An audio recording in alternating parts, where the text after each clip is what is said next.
भारत में राष्ट्रवाद, ये हमारा लेसन चला हुआ है। स्टूडेंट्स के डिमांड पे इस लेसन को जो है पुनः संशोधित करके और इसके बारे में और विस्तृत जानकारियाँ दी गई हैं, इसलिए इस वीडियो को ध्यान से देखिए और सुनिए। ये वीडियो आपको 2 पार्ट्स में मिलेगा, जिसमें आपका पूरा का पूरा लेसन कवर हो जाएगा। तो सुनील सर की कक्षा में आपका स्वागत है। और अगर आपको वीडियो अच्छे लगते हैं तो लाइक कीजिए, सब्सक्राइब कीजिए।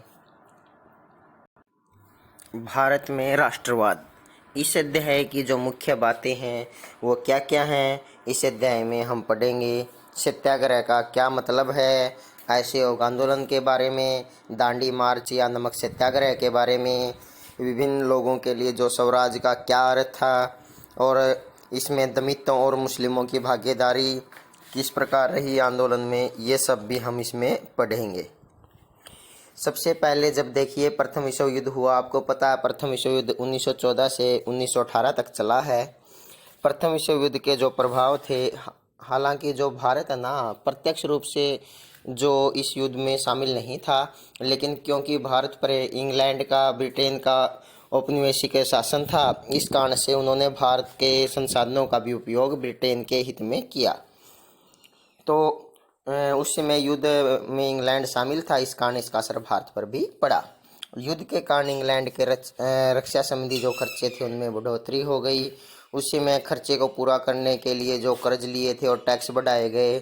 अंग्रेज सरकार ने कस्टम ड्यूटी और इनकम टैक्स को बढ़ाया ताकि जो है अतिरिक्त राजस्व या धन इकट्ठा किया जा सके।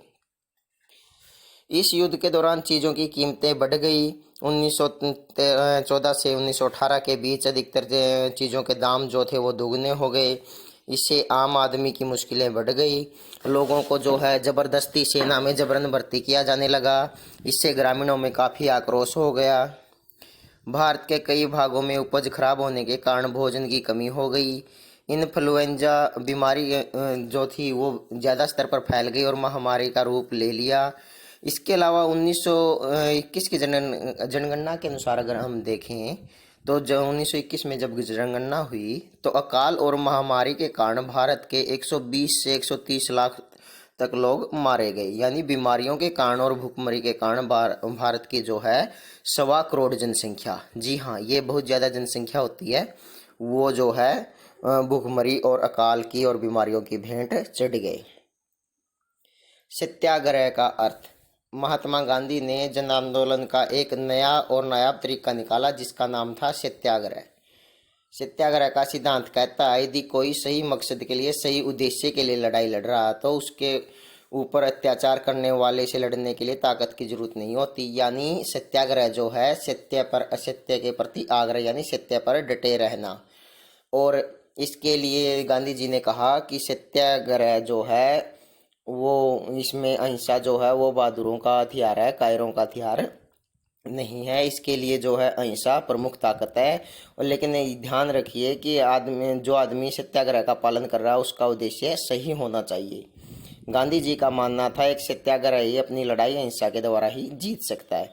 गांधी जी द्वारा आपके लाइसेंस के अनुसार कुछ सत्याग्रह शुरू किए गए थे, क्योंकि गांधी जी आपको पता है कि 9 जनवरी 1915 को दक्षिण अफ्रीका से भारत लौटे थे।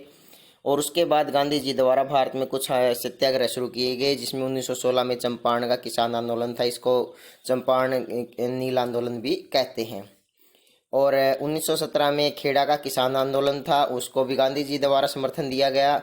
और 1918 में अहमदाबाद के मिल मजदूरों की हड़ताल हो रही थी वेतन बढ़ाने को लेकर, उस पर भी गांधी जी ने हस्तक्षेप किया और वहाँ जो है उनका समर्थन किया।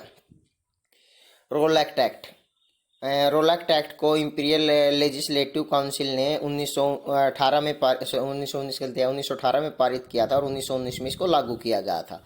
भारतीय सदस्यों के विरोध के बावजूद यह एक्ट पारित हो गया। इस एक्ट ने सरकार को राजनीतिक गतिविधियों को कुचलने के लिए जो है ज़्यादा पावर दे दी थी, असीम शक्ति दे दी थी। इस एक्ट के मुताबिक बिना किसी सुनवाई के, बिना किसी गवाही के किसी भी व्यक्ति को थोड़ा सा शक होने पर है बंदी बनाया जा सकता था और 2 साल तक जेल में रखा जा सकता था। इसे काला कानून इसीलिए कहा गया क्योंकि बिना अपील, बिना वकील और बिना दलील किसी भी व्यक्ति को गिरफ्तार किया जा सकता था। टोल एक्ट एक्ट के विरोध में गांधी जी ने 6 अप्रैल 1919 को राष्ट्रव्यापी आंदोलन की शुरुआत की। गांधी जी ने हड़ताल का आह्वान किया, जिससे भारी समर्थन मिला।